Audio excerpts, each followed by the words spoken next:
ಸತ್ಯ ಇದು ಬಹಳ ಅದ್ಭುತವಾದದ್ದು. ಸತ್ಯ, ಈ ಸತ್ಯವನ್ನಷ್ಟು ತೆಗೆದು ಹಾಕಿದರೆ ಜೀವನ ಇಲ್ಲ ಅಷ್ಟೆ. ಅಲ್ಲ, ಜಗತ್ತೇ ಇಲ್ಲ, ಅದು ಅದ ಅಂತ ಎಲ್ಲ.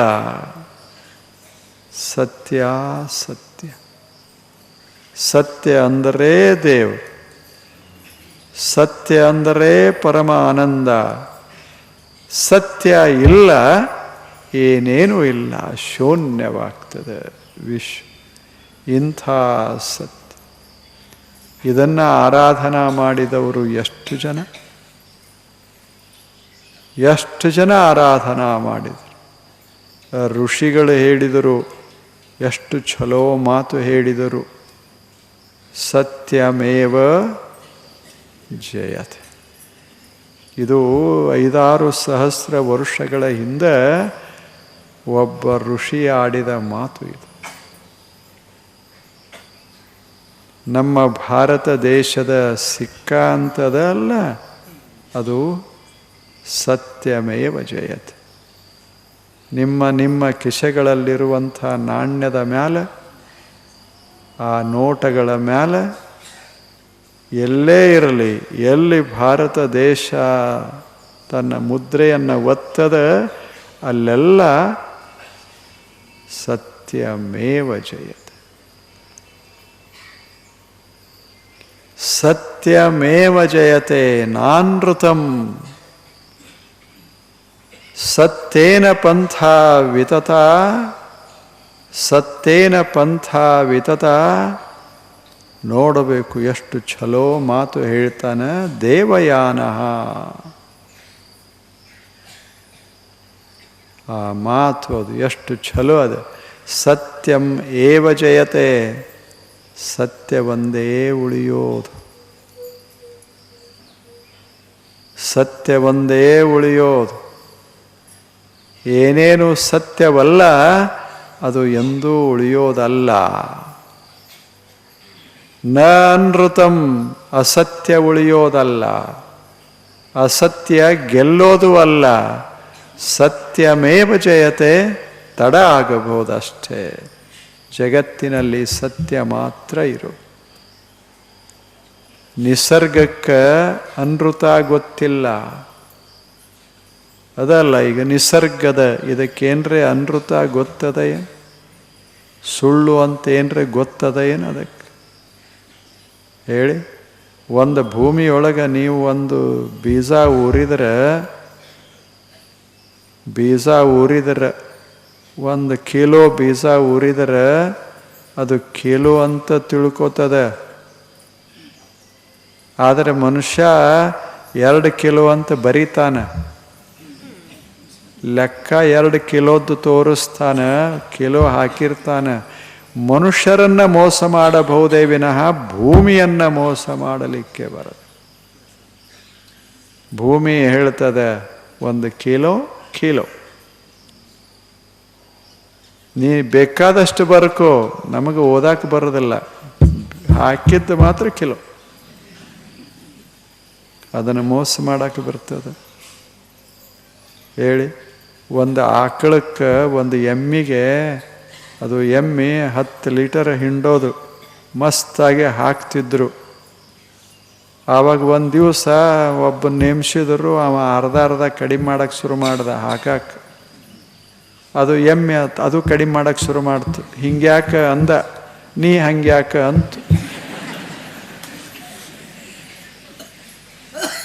ನಿಮ್ಮ ಮಾಲೀಕನಿಗೆ ಏನರೇ ಮಾಡ್ಬೋದು, ನನಗೆ ಮೋಸ ಮಾಡೋಕ್ಕಾಗತ್ತೇನು? ನನ್ನ ಮೋಸ ಮಾಡೋಕ್ಕೆ ಈ ಜಗತ್ತಿನಾಗ ಯಾರಿಗೂ ಸಾಧ್ಯ ಇಲ್ಲ. ನಾನು ಮೋಸ ಬೀಳೋದಿಲ್ಲ. 10 ಕಿಲೋ ತಿಂದೆ, 10 ಲೀಟರ್ ಹಾಲು. ನೀ 5 ಕಿಲೋ ಕೊಟ್ಟಿ ಅಂದರೆ 5 ಲೀಟರ್. ನನಗೆ ಗೊತ್ತದ, ಮಾಪಿಲ್ಲ, ಆದರೆ ನನಗೆ ಗೊತ್ತದ. ಅದನ್ನು ಮೋಸ ಮಾಡೋಕ್ಕಾಗೋದಿಲ್ಲ. ಮನುಷ್ಯನೇ ಎಲ್ಲರಿಗೆ ಮೋಸ ಮಾಡ್ತಿ, ನನಗಾಗೋದಿಲ್ಲ. ಹೇಗದ? ಜಗತ್ತೆಲ್ಲ ಸತ್ಯ, ಮನುಷ್ಯ ಮಾತ್ರ ಸುಳ್ಳಿನ ಒಂದು ಜೀವನದ ಹದವನ್ನು ಹಾಕಿಕೊಂಡ, ಹರವನ್ನು ಹಾಕಿದ. ಜೀವನದಲ್ಲಿ ಅಸತ್ಯವನ್ನು ಹರಡಿದ. ಆ ಬಳಿಕ ತನ್ನ ಜೀವನವನ್ನು ಕಟ್ಟಿಕೊಳ್ಳೋ ಪ್ರಯತ್ನ ಮಾಡಿದ. ಅದು ಎಷ್ಟು ದಿನಗಳ ಕಾಲ ಆ ವೈಭವ, ಎಷ್ಟು ದಿನಗಳ ಕಾಲ. ಏನೋ ಒಂದು ಸಣ್ಣ ಕಥೆ ಹೇಳ್ತಿರ್ತಾರೆ, ಮಜಾ. ಒಬ್ಬ ಶ್ರೀಮಂತ ಇದ್ದ. ಆತನ ಅಳಿಯ ಒಬ್ಬ ಎಂಜಿನಿಯರ್,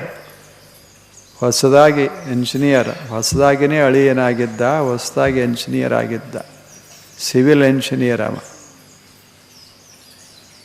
ಮಾವೇನು ಮಾಡಿದ, ಶಾಣೆ ಆದಾನ ಹುಡುಗ, ಇವನ ಕಡೆಯಿಂದ ಒಂದು ಸುಂದರ ಬಿಲ್ಡಿಂಗ ಕಟ್ಟಿಸಬೇಕು ಅಂತ ತಿಳಿದು ತಾನಿರಾಕ, ಇವಾಗಲ್ಲ ತಾನಿರಾಕ ಕಟ್ಟಿಸಬೇಕು ಅಂತ ಅವನಿಗೆ ಹೇಳ್ದ. ಕರೆದು, ನೋಡಪ್ಪ ಸಹಾಯ ತಗೋ ಇನ್ನೊಬ್ಬ ಎಂಜಿನಿಯರ್ದು, ಆದರೆ ಛಲೋ ಬಿಲ್ಡಿಂಗ ಕಟ್ಟಬೇಕು, ಸುಂದರವಾದ ಬಿಲ್ಡಿಂಗ್.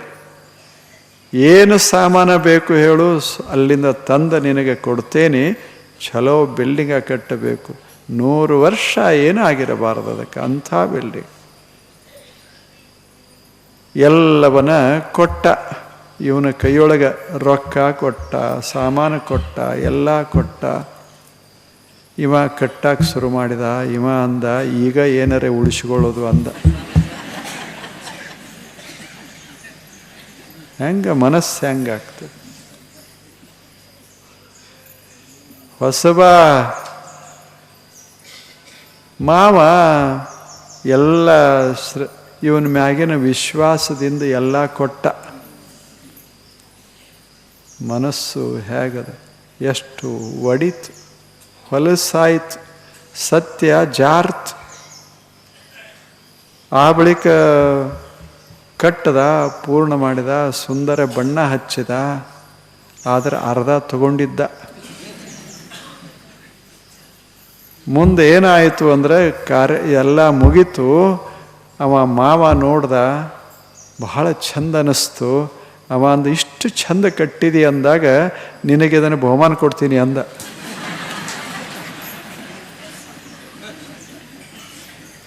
ಅದು ಬೀಳು ಮನಿ. ಒಂದು ಮಳೆಗಾಲ ಬಂತು ಅಂದ್ರೆ ಒಳಗೆ ಬೀಳ್ತಿತ್ತು, ಅದು ಮುಗಿಸೇ ಬಿಡ್ತಿತ್ತು. ಅವ ಅಂದ, ನಾನು ಹಿಂಗೆ ಮಾಡಲಾರ್ದೆ ಮೊದಲೇ ಚಲೋ ಕಟ್ಟಿದ್ರೆ ಎಷ್ಟು ಚಲೋ ಆಗ್ತಿತ್ತು. ನನಗೆ ಕೊಡ್ತಾನ ಅಂತ ಗೊತ್ತಾಗಲಿಲ್ಲ. ಹಿಂಗೆ ಆಗ್ತದ. ತಗೊಂಡು ಏನು ಮಾಡೋದು ಈಗ ಬಿಲ್ಡಿಂಗ್? ಅವ ಹಳೆ ಅಂದ, ಬೇಡ ನನಗೆ ಒಲ್ವಲ್ಲ ಅಂದ. ಇಲ್ಲ, ನೀನೇ ಇರಬೇಕು ಈ ಮನ್ಯಾಗ.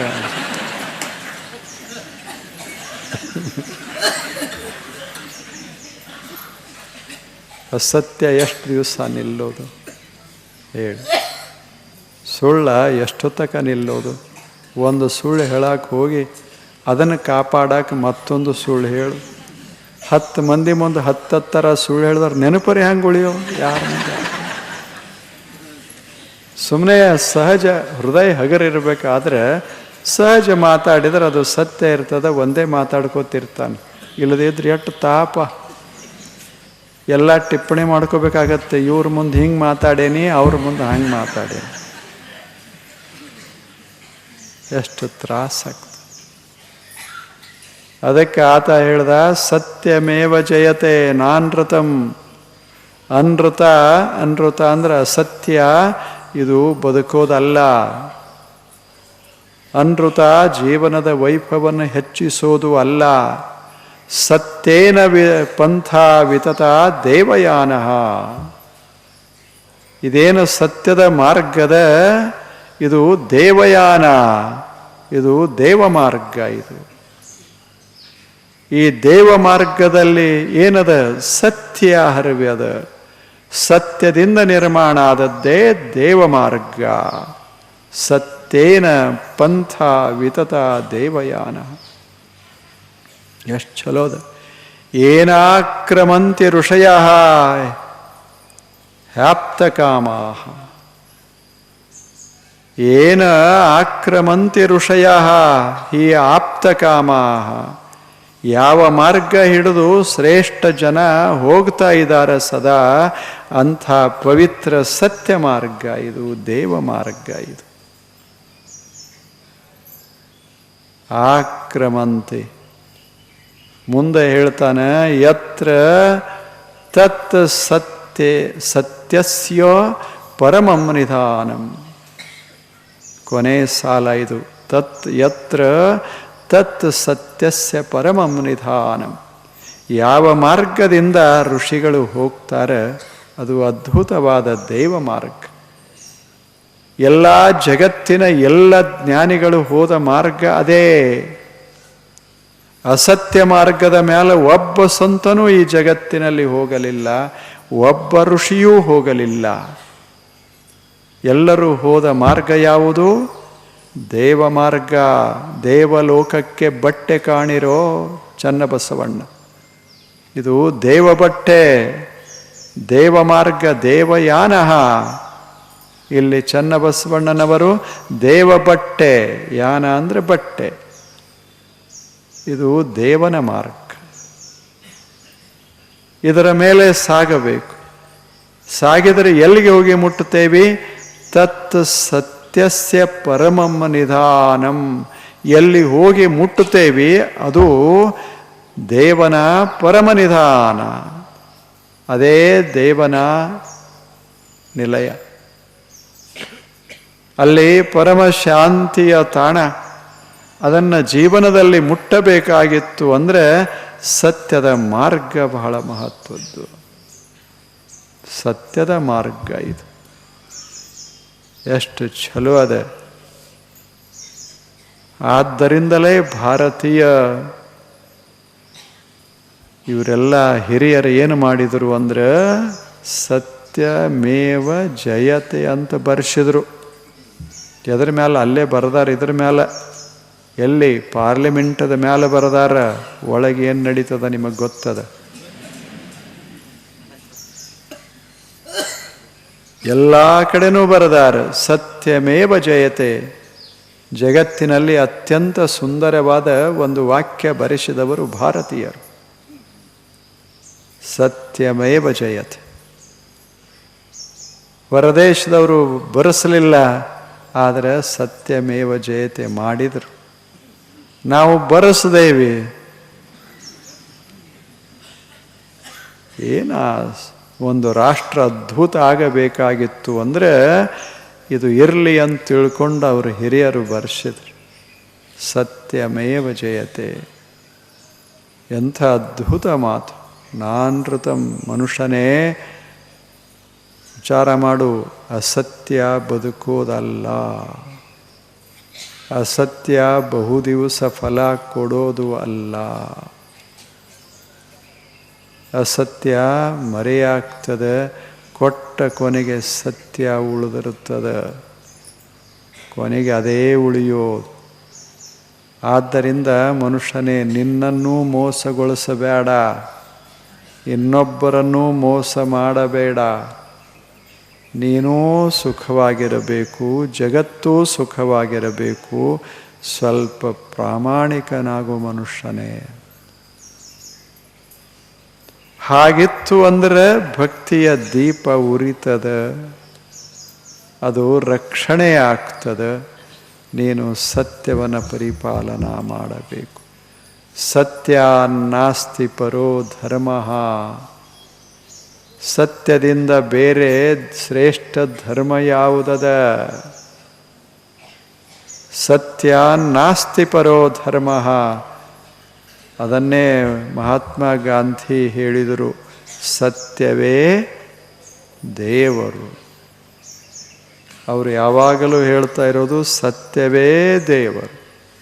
ದೇವರಂದ್ರೆ ಸತ್ಯ, ಬೇರೆ ಏನಲ್ಲ. ಇದನ್ನೇ ಹಂಗೆ ತಪ್ಪತ್ತು ಹೆಂಗೆ ಹೇಳೋರು? ದೇವ್ರಿಲ್ಲ ಅಂತ ಹೆಂಗೆ ಹೇಳೋರು?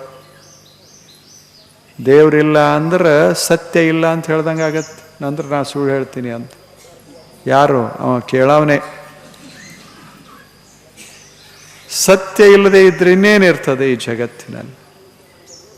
ಸತ್ಯನೇ ಇಲ್ಲವಾದ ಬಳಿಕ ಇರೋದೇನು? ಅಸತ್ಯ ಇರೋದರೇ ಹೇಗೆ? ಅಸತ್ಯ ಅಂದರೆ ದ್ಯಾಟ್ ವಿಚ್ ಡಸಂಟ್ ಎಕ್ಸಿಸ್ಟ್, ಇರೋದೇ ಇಲ್ಲ, ಅದು ಅಸತ್ಯ. ಅದು ಸುಮ್ಮನೆ ಭ್ರಮ ಇರ್ತದ ಅಸತ್ಯ. ಅದು ಹೆಂಗಿರ್ತದ ಇಲ್ಲೇ ಇರೋದೆಲ್ಲ ಸತ್ಯ. ಮರೆಯಾದರೆ ಏನಾಯ್ತು, ಮುಚ್ಚಿ ಹೋದರೆ ಏನಾಯ್ತು, ಅದು ಸತ್ಯ. ಅದು ಇರೋದರಿಂದ ಮೇಲೆ ಒಂದಿಷ್ಟು ಚಂದ ಇರ್ತದೆ. ಇಂಥ ಪರಮ ಸತ್ಯವನ್ನು ನೀನು ಆರಾಧಿಸು. ನೀನು ಮಾತಿನಲ್ಲಿ ಮನಸ್ಸಿನಲ್ಲಿ ಸತ್ಯವನ್ನು ತುಂಬಿಕೊಂಡಿರು. ಅದಕ್ಕೆ ಬಸವಣ್ಣ ಹೇಳಿದರು, ಬಹಳ ಚಲೋ ಹೇಳಿದರು. ದೇವಲೋಕ ಮರ್ತ್ಯಲೋಕವೆಂಬುದು ಬೇರೆಲ್ಲ ಕಾಣಿರು, ಸತ್ಯವ ನುಡಿಯುವುದೇ ದೇವಲೋಕ, ಮಿಥ್ಯವ ನುಡಿಯುವುದೇ ಮರ್ತ್ಯಲೋಕ. ಆಚಾರವೇ ಸ್ವರ್ಗ, ಅನಾಚಾರವೇ ನರಕ. ಕೂಡಲ ಸಂಗಮ ದೇವ, ಇದು ನೀನೇ, ಇದಕ್ಕೆ ನೀನೇ ಪ್ರಮಾಣ. ಯಾವುದು ದೇವಲೋಕ? ಎಲ್ಲಿ ಸತ್ಯ ಅದ ಅದು ದೇವಲೋಕ ಅಷ್ಟೆ. ಯಾವುದು ನರಕಲೋಕ ಮರ್ತ್ಯಲೋಕ? ಎಲ್ಲಿ ಅಸತ್ಯ ಅದ ಅದು ಮರ್ತ್ಯಲೋಕ. ಎಲ್ಲಿ ಹೊಲಸದ ಚಾರಿತ್ರ್ಯ ಇಲ್ಲ ಅದು ಮರ್ತ್ಯಲೋಕ. ಎಲ್ಲಿ ಚಾರಿತ್ರ್ಯ ಅದ ಅದೇ ಸ್ವರ್ಗಲೋಕ, ಅವನೇ ದೇವರು. ಎಷ್ಟು ಛಲೋ ಮಾತು. ಯಾರಾಡಿದರೆ ಏನಾಯಿತು? ಜಗತ್ತಿನಲ್ಲಿ ಯಾರಾಡಿದರೆ ಏನಾಯಿತು? ಸತ್ಯವನ್ನು ತೆಗೆದು ಹಾಕೋದು ಈ ಜಗತ್ತಿನಲ್ಲಿ ಯಾರಿಗೂ ಸಾಧ್ಯ ಇಲ್ಲ. ಕೊನೆಗೆ ಅದು ಉಳಿಯೋದು ಅದೇ. ಈಗಾಗಲಿಲ್ಲ ಅವ ಅಳಿಯ, ಅವನಿಗೆ ಮೋಸ ಮಾಡಕ್ಕೆ ಹೋಗಿ ತಾನೇ ಮೋಸ ಬಿದ್ದ ಅಷ್ಟೇ. ತಾನೇ ಮೋಸ ಬಿದ್ದ. ಎಷ್ಟು ಮಜಾ ಅದ. ನೆನಪುಳಿತದಲ್ಲ ಕತೆ. ಈಗ ಮನೆಗೆ ಹೋಗುವಾಗ ಹೊಸ ಮನೆ, ಹೊಸ ಮನೆ ಮಾವ ಕೊಟ್ಟ ಏನು ಮನೆ ಅದು, ಎಷ್ಟು ಚಂದಿತ್ತು. ಆದರೆ ಒಳಗೆ ಹೋಗಕ್ಕೆ ಹೆದರಿಕೆ. ಯಾಕೆ ಗೊತ್ತದ ಒಳಗೆ ಏನೇನು ಹಾಕ್ಯಾನ ಅವನಿಗೆ ಗೊತ್ತು. ಒಂದು ಸಾಮಾನು ಚಲೋ ಹಾಕ್ಯಾನ. ಹಿಂಗಾದರೆ ಅದರದ್ದು ಫಲ ಯಾರು ಅನುಭವಿಸಬೇಕಾಗ್ತದಂದ್ರೆ ತಾನು, ತನ್ನ ಸುತ್ತಲಿದ್ದವರು, ತನ್ನ ದೇಶ ಅನುಭವಿಸಬೇಕಾಗ್ತದ. ದೇಶನೂ ಅನುಭವಿಸಬೇಕಾಗ್ತದೆ ಒಮ್ಮೊಮ್ಮೆ. ಆದ್ದರಿಂದ ಸತ್ಯದ ಮೇಲೆ ಬದುಕನ್ನು ಕಟ್ಟಿಕೋಬೇಕೇ ವಿನಃ ಅನೃತದ ಮೇಲೆ ಬದುಕನ್ನು ಕಟ್ಟಿಕೋಬಾರದು ಅಂತ ಇಲ್ಲಿ ಗುರು ಶಿಷ್ಯನಿಗೆ ಹೇಳ್ತಾನೆ. ನೀನು ಸ್ವಲ್ಪ ಸತ್ಯವನ್ನು ಪ್ರೀತಿಸು ಅಷ್ಟೆ, ಏನು ಮಾಡಬೇಡ, ಸತ್ಯವನ್ನು ಪ್ರೀತಿಸು. ಯಾರೇ ಹೇಳಲಿ ಸತ್ಯ ಹೇಳಿದರೆ ಗೌರವಿಸು, ಒಪ್ಪಿಕೋ, ಅಲ್ಲ ಅನ್ನಬೇಡ. ಸತ್ಯ ಸತ್ಯ ಒಪ್ಪಬೇಕಷ್ಟೆ. ನೀನು ಮಾಡುವಾಗ ಸತ್ಯವನ್ನು, ಸತ್ಯದ ಒಂದು ಕೆಲಸ ಮಾಡು, ಸತ್ಯ ಕೆಲಸ ಮಾಡು. 4 ತಾಸು ಕೆಲಸ ಮಾಡಿದರೆ 4 ತಾಸು ಮಾಡದೆ ಅಂತ ಹೇಳು, 8 ತಾಸು ಅಂತ ಹೇಳಬೇಡ ಅಷ್ಟೆ. ಹಂಗೆ ತಗೊಂಡಿದ್ರೆ ತಗೊಂಡಿನಿ ಅಂತ ಹೇಳು, ಇಲ್ಲ ಅಂತ ಹೇಳಬೇಡ ಅಷ್ಟೆ. ಇದು ಎಷ್ಟು ಚಂದದ, ಇದೊಂದು ಸುಂದರವಾದಂಥ ಇದು ಚಾರಿತ್ರ್ಯ.